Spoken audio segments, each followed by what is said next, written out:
Assalamualaikum warahmatullahi wabarakatuh. Alhamdulillahilladzi ahyana ba'dama amatana wa ilaihin nusyur. Asyhadu an la ilaha illallah lahu da'watul haq harisun 'alaiha wa awjaba tabsyiri biha wal takum minkum ummati yad'una ilal khair wa ya'muruna bil ma'ruf wa yanhauna 'anil munkar wa ulaika humul muflihun. وأشهد أن محمدًا عبده ورسوله بلغ الرسالة وأدى الأمانة ونصح الأمة وكشف الغمة حتى آتانا اليقين ليلها كنهارها لا يهلكون عنها إلا هالك. اللهم صل وسلم وبارك على حبيبنا وشفيعنا وزهرنا ومولانا محمد وعلى أزواجه وذرياته وأصحابه أجمعين. Rabbi shrah li sadri wa yassir li amri wahlul 'uqdatam min lisani yafqahu qawli. Amma ba'd. Segala puji bagi Allah. Mari sama-sama kita panjatkan puji dan syukur kita kepada Allah yang telah memberikan nikmat kepada kita sehingga kita dapat melangkahkan kaki kita ke tempat yang penuh dengan keberkahan ini.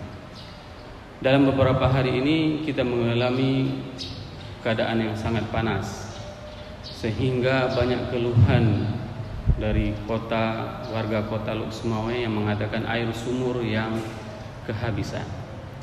Alhamdulillah, nikmat Allah berikan kepada kita. Kemarin Allah menurunkan air yang penuh dengan keberkahan dari langit. Wa anzalna minas sama'i ma'am mubarak. Air hujan itu merupakan air yang penuh dengan keberkahan.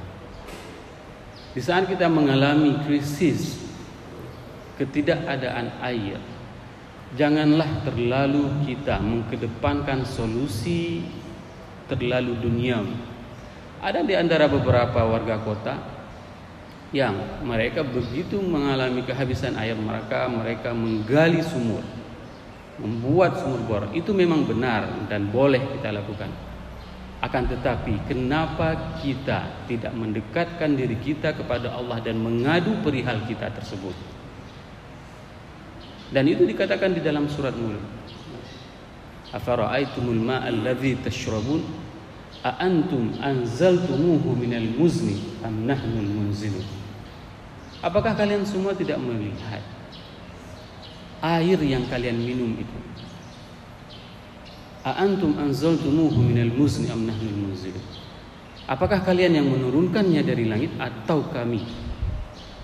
Disinilah perlu kita menyampaikan semua keluh kesah kita kepada Allah. Di saat permasalahan yang kita alami itu sebenarnya sangat kecil jika dibandingkan dengan keagungan dan kemahasaan Allah Subhanahu wa taala. Maka jangan pernah komplain, jangan pernah mengeluh, jangan pernah curhat kepada makhluk. Curhatlah kepada Allah sebagaimana yang dikatakan oleh Nabi Yaqub, innama ashku bathi wa huzni ilallah. Aku hanya akan menyampaikan keluh kesahku kepada Allah. Salawat dan salam mari sama-sama kita panjatkan kepada junjungan kita Nabi besar Muhammad sallallahu alaihi wasallam yang telah mengajarkan Islam kepada kita sehingga kita bisa hidup dalam keadaan mengenal Islam tanpa harus mencari bersusah payah. InsyaAllah pada subuh yang berbahagia ini merupakan subuh yang ke-10. Kita akan membacakan hadis yang ke-13. Sebagaimana saya sampaikan pada Senin yang lalu, kita akan membahas tentang sebuah hadis yang diriwayatkan oleh 5 orang sahabat. Hadis tersebut sangat masyhur dan kita sudah sering mendengarkan kedatangan Jibril di dalam majelis Rasulullah SAW di saat Rasul sedang mengajarkan para sahabatnya. Pada saat itu datanglah malaikat Jibril. Hadis riwayat oleh Umar. Jibril mengajarkan apa itu iman, apa itu Islam, apa itu ihsan. Dan pada saat itu Jibril menanyakan kepada Rasulullah sallallahu alaihi wasallam mata sa'ah. Dan Rasul menjawab pada saat itu, orang yang bertanya itu lebih tahu tentang apa yang ditanya. Pada saat itu Jibril menanyakan lagi kepada Rasulullah sallallahu alaihi wasallam, "Wa ma asyratuha?" Apa saja tanda-tandanya? Qala fa akhbirni an amarataha. Qala alaihi salatu wassalam, an talidal ammatu rabbataha. Pertama, tanda kiamat itu adalah seorang budak melahirkan tuannya. Ini merupakan tanda kiamat pertama yang dikatakan oleh Rasulullah sallallahu alaihi wasallam.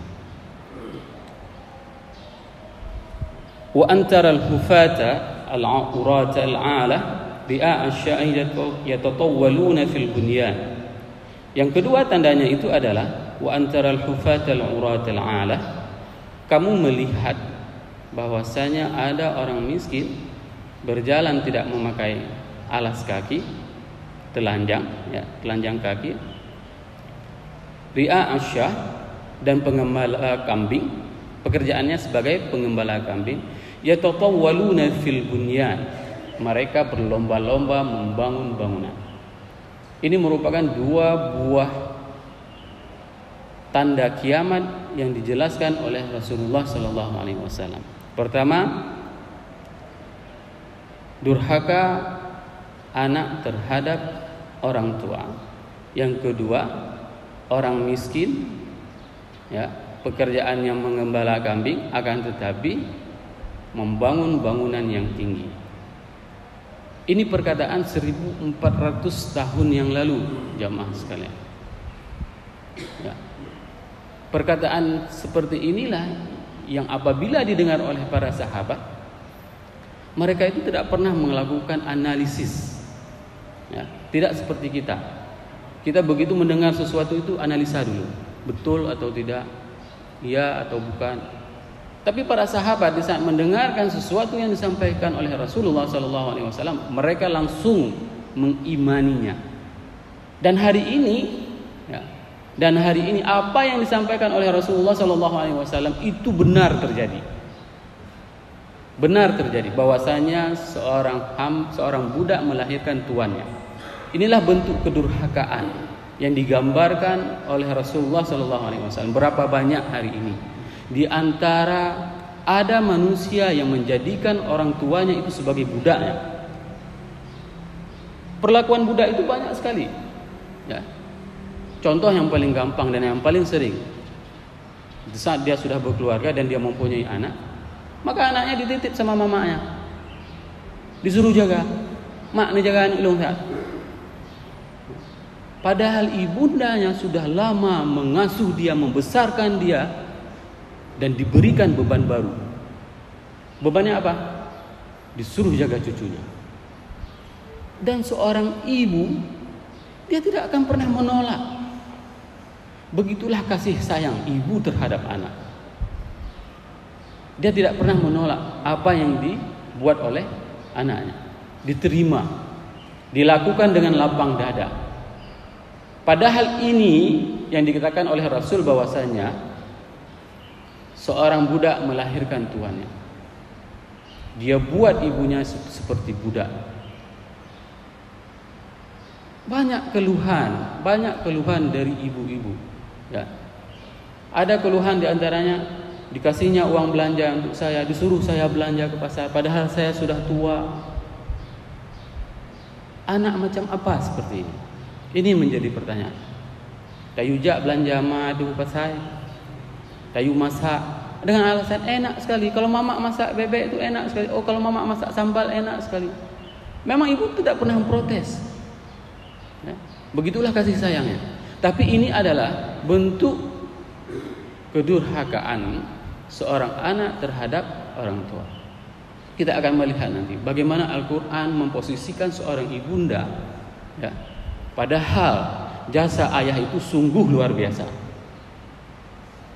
Jasa ayah itu sungguh luar biasa. Tapi Al-Quran tidak menyebutkan jasa ayah dan tidak mengungkapkan jasa ayah. Al-Quran hanya menyebutkan jasa ibunda. Beginilah Al-Quran menempatkan seorang ibu pada tempat yang sangat tertinggi. Bahkan setelah Allah Setelah Allah mengatakan bahwasanya beribadahlah kepadaku, sembahlah aku, maka berbuat baiklah kepada orang tua. Posisinya sangat luar biasa. Posisi orang tua itu sangat luar biasa.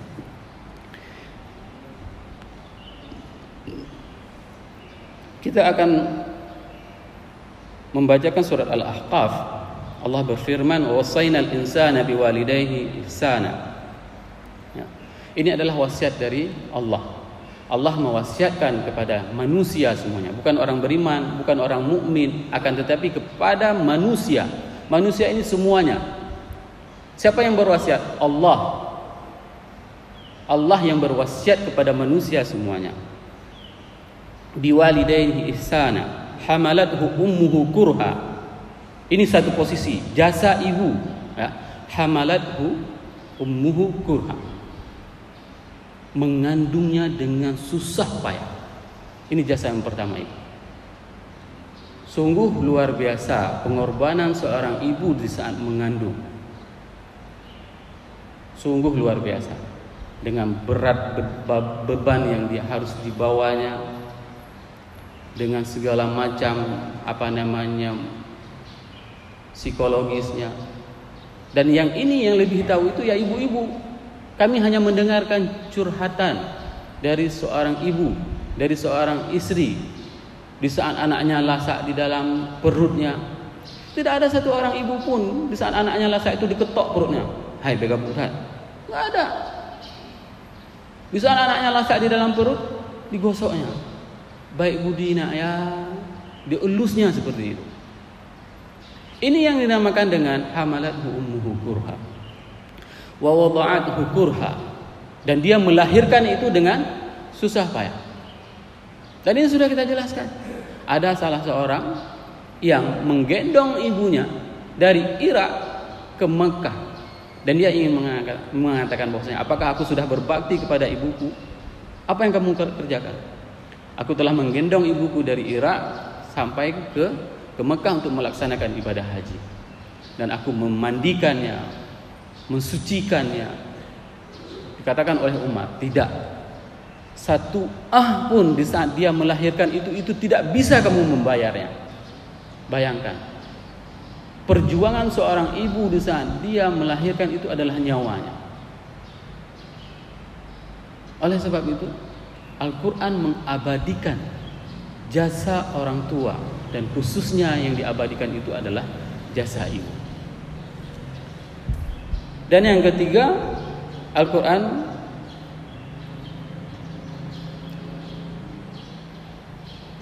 menyebutkan jasa ibu adalah wa fisaluhu 30 syahran, dan menyusuinya sampai dengan 30 bulan.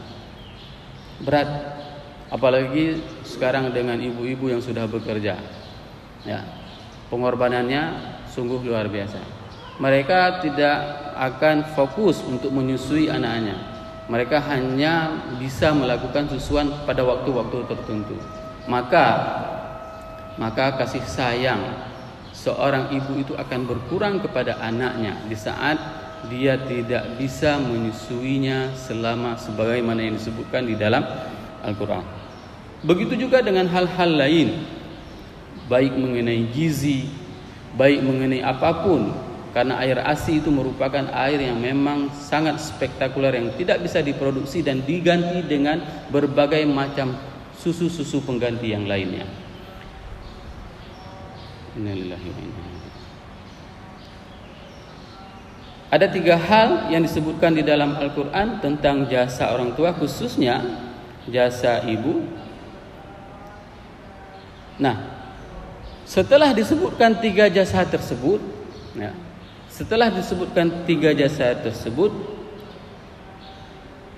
wa balagha 40 sana, dan apabila engkau wahai anak sudah mencapai usia 40 tahun, ini khusus doa bagi orang-orang yang sudah 40 tahun. Perlu diingat bahwasanya ini adalah doa untuk orang-orang yang sudah berumur 40 tahun. Kenapa? Karena usia 40 tahun itu adalah usia yang sangat matang, sehingga para anak itu sering lupa terhadap orang tuanya. Ini yang dikatakan di dalam Al-Quran. Hatta idza balagha 40 sana qala rabbi auzi'ni an ashkura ni'mataka allati an'amta 'alayya wa 'ala walidayya wa an a'mala salihan tardahu wa aslih li fi dhurriyyati inni tubtu ilaika wa inni minal muslimin. Doa yang harus diucapkan oleh orang-orang yang sudah berumur 40 tahun. Berdoalah seperti ini. Rabbi auzi'ni an ashkura ni'mataka allati an'amta 'alayya. Ya Allah, berikanlah aku untuk bisa mensyukuri nikmat-nikmat-Mu. Banyak sudah nikmat yang diberikan. Saat umur 40 tahun kita sudah bisa membeli rumah, sudah bisa membangun rumah, sudah mempunyai istri, sudah mempunyai anak. Maka kita meminta kepada Allah untuk bisa selalu mensyukuri atas nikmat yang telah Allah berikan kepada kita. Dan pada saat itu disambung lagi dalam Al-Quran, wa ala walidayya, dan kepada kedua orang tua. Wa an a'mala salihan tardahu wa aslih li fi dhurriyyati inni tubtu ilaika wa inni minal muslimin. Dan kepada keturunan-keturunanku, wa inni tubtu ilaika, dan aku bertobat kepadamu, wa inni minal muslimin, dan aku termasuk orang-orang yang menerima Islam. Ini merupakan doa yang memang harus kita ucapkan. Kenapa berbakti kepada orang tua? Salah seorang orang tua, di saat dia tidak dikunjungi oleh anaknya yang di dalam satu kota, dia sebenarnya kepingin hanya mendengarkan suara anaknya. Ingin mendengarkan suara anaknya, karena suara itu sangat membuat dia rindu kepada anaknya. Maka bagi yang masih mempunyai orang tua, jangan pernah menyiksa orang tua untuk tidak mau mengunjunginya. Apalagi kita tinggal di dalam satu kota dengan orang tua kita, dengan ibu kita, dengan ayah kita. Kunjungilah ya setiap hari. Nah, apabila kita berada di luar kota, maka telepon. Kenapa? Karena surga itu tidak jauh dari rumah kita. Jangan sibuk, misalnya mohon maaf ya, sibuk ikut pengajian ini, pengajian sana, tapi orang tuanya itu tidak pernah diperhatikannya. Orang tuanya itu tidak pernah menjadi prioritasnya. Salah seorang tabi'in yang bernama Muhammad bin Munqadir, seorang tabi'in. Beliau bersama saudaranya Umar bin Munqadir itu berebut-rebut untuk memijit kaki ibunya. Coba bayangkan, seorang anak berebut untuk memijit kaki ibunya. Dan dia mengatakan kepada saudaranya, kalau seandainya Umar meminta gantian untuk memijit kaki ibu dan disuruh aku sembahyang tahajud, maka aku memilih memijit kaki ibuku daripada sembahyang tahajud. Kenapa? Karena ini adalah surga. Ini adalah surga. Jelas-jelas Allah mengatakan bahwasanya surga itu ada di bawah telapak kaki ibumu. Buat dia bahagia. Buat ibu itu bahagia. Kalau masih ada ibu, maka lakukanlah kebaikan-kebaikan kepada ibunya. Abu Hurairah, di saat beliau sudah masuk Islam, ibunya itu belum masuk Islam. Dan selalu mencaci maki Rasul, mengatakan kata-kata yang kasar terhadap Rasulullah. Dan Abu Hurairah sangat sedih. Abu Hurairah sangat sedih dengan keadaan ibunya yang menghina Rasul. Dan pada saat itu Abu Hurairah datang kepada Rasulullah, wahai Rasul, ibuku seperti ini tingkahnya terhadapmu, terhadap agamamu. Maka pintalah kepada ibuku. Pintalah kepada ibuku supaya dia bisa mendapatkan hidayah dari Allah. Maka Rasul berdoa kepada ibunda Abu Hurairah. Didoakan semoga ibunda Abu Hurairah mendapatkan hidayah dan masuk Islam. Saat Abu Hurairah pulang ke rumah, ibundanya ingin mengucapkan syahadah. Bayangkan, menangis yang luar biasa, sebuah kebahagiaan bagi Abu Hurairah di saat ibundanya mengucapkan syahadah di depannya. Ini merupakan sebuah momen, ya. Sebuah momen di saat seorang anak merindukan ibunya juga mendapatkan hidayah dari Allah. Masih banyak di antara kita, jika kita melihat misalnya ada di antara ibunda itu yang memang masih enggan untuk beribadah kepada Allah, masih enggan untuk menutup aurat, masih banyak hal-hal yang masih jauh dari Allah, maka pintalah kepada Allah. Pintalah kepada Allah, semoga ibunya, semoga ayahnya itu selalu dalam naungan Allah, diberikan hidayah oleh Allah. Ini merupakan sebuah contoh yang diberikan oleh Abu Hurairah kepada kita semuanya. Nah, sebuah tradisi yang paling menarik dilakukan oleh Abu Hurairah. Di saat beliau ingin keluar dari rumah, itu selalu berdoa kepada ibundanya. Assalamu alayka ya ummi warahmatullahi wabarakatuh. Salam sejahtera kepada engkau wahai ibunda, dan rahmat dan keberkahan Allah kepadamu. Ya Allah, berikanlah kebaikan kepada ibuku sebagaimana dia telah mendidik, sebagaimana dia telah memberikan kasih sayang itu kepadaku. Ini tradisi yang dilakukan oleh Abu Hurairah. Setiap beliau keluar dari rumah, beliau mendoakan kepada ibundanya. Bagaimana dengan kita yang sudah tidak mempunyai lagi orang tua? Apa yang bisa kita lakukan? Kita doakan semoga orang tua kita yang sudah berada di dalam kuburan mendapatkan rahmat dari Allah, sebagaimana telah mendidik kita, sebagaimana telah mencurahkan kasih sayang kepada kita. Dan pada saat itu ibundanya membalas, salam sejahtera kepada Abu Hurairah yang telah mendoakan kepadaku hidayah sehingga aku dapat hidup dalam keadaan hidayah Allah. Inilah interaksi antara anak dengan ibu. Hadirin jamaah yang dirahmati Allah,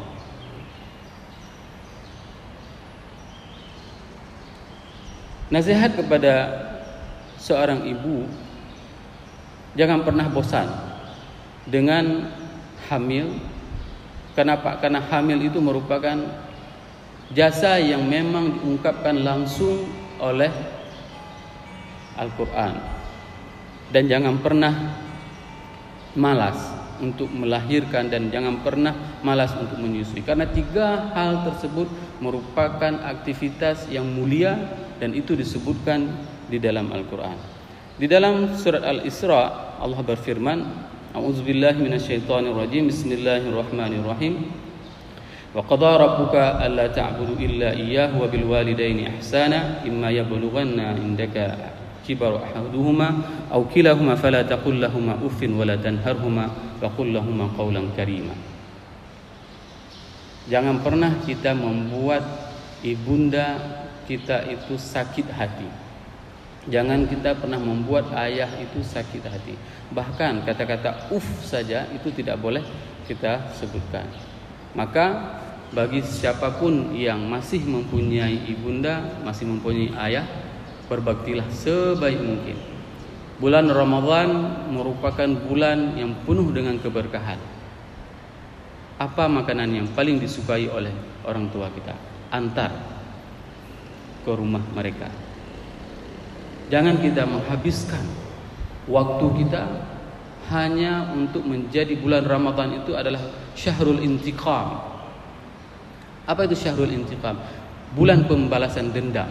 Di saat kita berpuasa itu sudah menahan dari haus dan lapar, maka di saat kita berbuka, kita berbelanja minuman saja itu sampai dengan 7 jenis minuman yang kita beli. Makanannya lagi udah penuh meja itu dengan makanan dan minuman. Padahal kalau kita mensedekahkan apa yang kita beli itulah yang sebenarnya yang dianjurkan.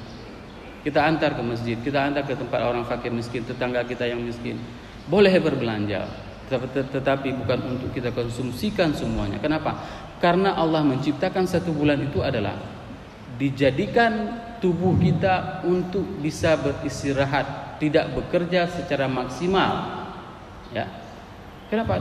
11 bulan itu badan kita itu bekerja secara maksimal. Makannya banyak, semuanya banyak, capek. Nah, pada bulan Ramadan itu disuruh istirahat. supaya tidak banyak mengunyah, tidak banyak minum, seperti itu. Sehingga apa? Sehingga terjadi netralisir tubuh kita. Tanda kiamat yang kedua yang disebutkan di dalam hadis tersebut adalah orang telanjang, miskin, nggak pakai apa-apa. Sebagai pekerjaan utama adalah pengembala kambing, dan mereka berlomba-lomba untuk membangun bangunan tinggi. Dan ini terjadi, hal ini terjadi di negara-negara Arab. Ini yang dimaksud dengan pengembala kambing ini adalah orang-orang Arab. Orang-orang Arab itu kerjaannya apa? Dari dulu mereka itu adalah mengembala. Dan mereka orang-orang miskin. Saya teringat sekali pada saat itu Abu Haji Ismail Ibrahim mengatakan, pada saat beliau belajar di Mekah pada tahun 30-an, itu berebut makanan antara manusia dengan anjing. Begitulah miskinnya Arab Saudi, dan tidak ada satupun negara-negara penjajah yang tertarik untuk menjajah Arab Saudi, untuk menjajah negara-negara di Teluk. Kenapa? Karena mereka itu adalah gurun pasir yang tandus, tidak menarik. Begitulah Allah sudah menskenariokan. Sehingga apa? Para penjajah itu datangnya kemana? Ke tempat kita, ke Indonesia, ke Malaysia, ke Filipina, ke semua negara-negara itu yang menjadi destinasi mereka, yang menjadi tempat mereka untuk menjajah. Tetapi Arab itu tidak menjadi target mereka satupun. Yang dijajah itu adalah negara-negara Afrika seperti Mesir, Tunis, Aljazair, Libya, Maroko. Itu mereka merupakan negara-negara yang subur. Arab tidak sama sekali. Namun apa yang terjadi? Mereka orang-orang yang pengembala kambing, begitu ditemukan sumber daya alamnya yang begitu melimpah ruah, apa yang terjadi? Mereka membangun bangunan yang sangat-sangat tinggi. Kalau misalnya kita melihat Mekah yang dulunya gurun padang pasir, tidak ada bangunan tinggi, sekarang sudah seperti Manhattan, New York. Sesak. Kita melihat bagaimana jam yang sangat besar, Hilton, mengelilingi Ka'bah, semua bangunan-bangunan yang sangat menjulang tinggi. Ini merupakan apa yang disampaikan oleh Rasulullah SAW itu adalah benar. Mereka dulu yang menjadi profesinya sebagai pengembala kambing, pada hari ini mereka berlomba-lomba untuk membangun bangunan yang tinggi. Bahkan Dubai itu membangun sebuah bangunan yang sangat tinggi dengan namanya Burjul Khalifah. Ini jelas bahwasanya tanda kiamat itu sudah terjadi. Dan apa yang harus kita lakukan? Yang harus kita lakukan adalah mempersiapkan diri kita.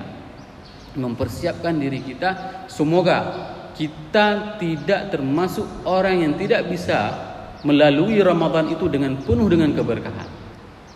Tadi barusan kita mendengarkan saudara kita sudah dibuat pengumuman.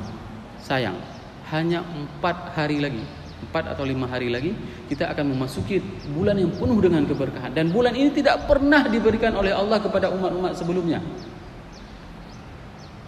Bulan yang penuh berkah. Kalau seandainya kita bisa melihat, kita bisa menghuraikan bagaimana keberkahan, kata-kata berkah, seperti yang dibacakan pada ayat yang Imam bacakan tadi, bahwasanya setelah Allah menceritakan tentang bagaimana proses penciptaan manusia dan diberkahi. Kata-kata berkah itu adalah dari kata-kata barakah. Barakah itu berasal dari kata brek. Apa itu brek? Brek itu adalah unta apabila dia duduk brek, ya. Itu bunyi kata-kata brek itu dari kata-kata barakah. Itu dalam kamus Lisanul Arab. Unta kalau sudah duduk, dia itu nggak akan bangun cepat. Lama dia baru bangun. Kenapa? Karena orang yang mengetahui keberkahan itu dia akan berlama-lama dalam menjalankan ibadah tersebut.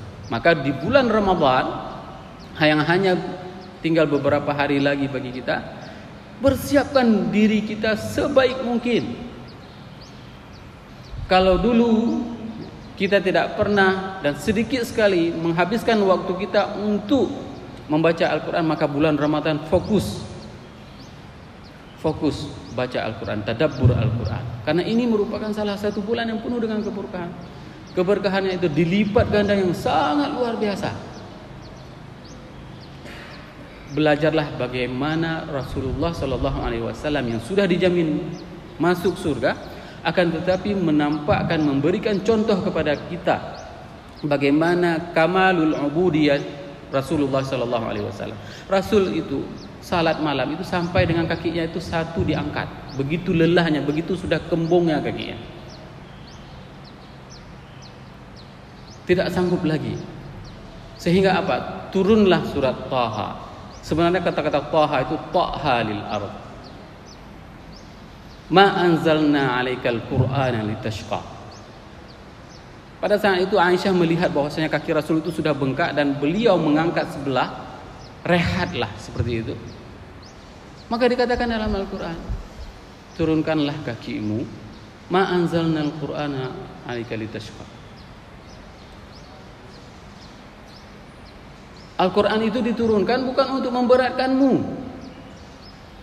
Kenapa Rasul begitu serius dalam beribadah? Karena apa? Karena nanti kalau seandainya kita tahu bahwasanya ternyata ibadah kita itu ma'abadnaka haqqal ibadah, dan itu akan kita ungkapkan nanti kepada Allah. Di saat kita nanti dihisab di hari akhirat, kita akan mengatakan kepada Allah bahwasanya sesungguhnya aku dulu beribadah kepadamu itu enggak sungguh-sungguh ya Allah. Penyesalan seperti inilah. Berapa banyak kalau seandainya kita mau konversi, mau membandingkan dengan nikmat yang diberikan oleh Allah, sungguh luar biasa nikmat itu. Maka pergunakanlah bulan Ramadan itu, bersedekahlah sebanyak mungkin, membacalah Al-Quran sebanyak mungkin, karena pahalanya itu adalah berlipat-lipat ganda. InsyaAllah kita akan melanjutkan tentang tanda kiamat besar pada Senin yang akan datang di bulan Ramadan, kalau Allah masih memberikan kita umur panjang. Dan apabila tanda ini sudah ada, maka tertutuplah semua pintu. Ini tidak berlaku lagi.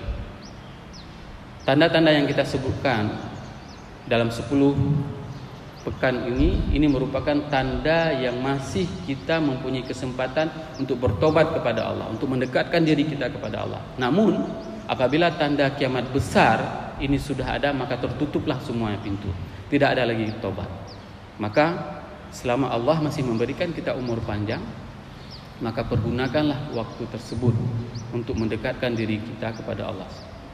Sungguh banyak kesalahan yang kita lakukan, tetapi Allah tidak menampakkan aib-aib kita itu di hadapan manusia, dan Allah masih menutupinya. Subhanakallahumma wa bihamdika asyhadu an la ilaha illa anta astaghfiruka wa atubu ilaik. Wassalamualaikum warahmatullahi wabarakatuh.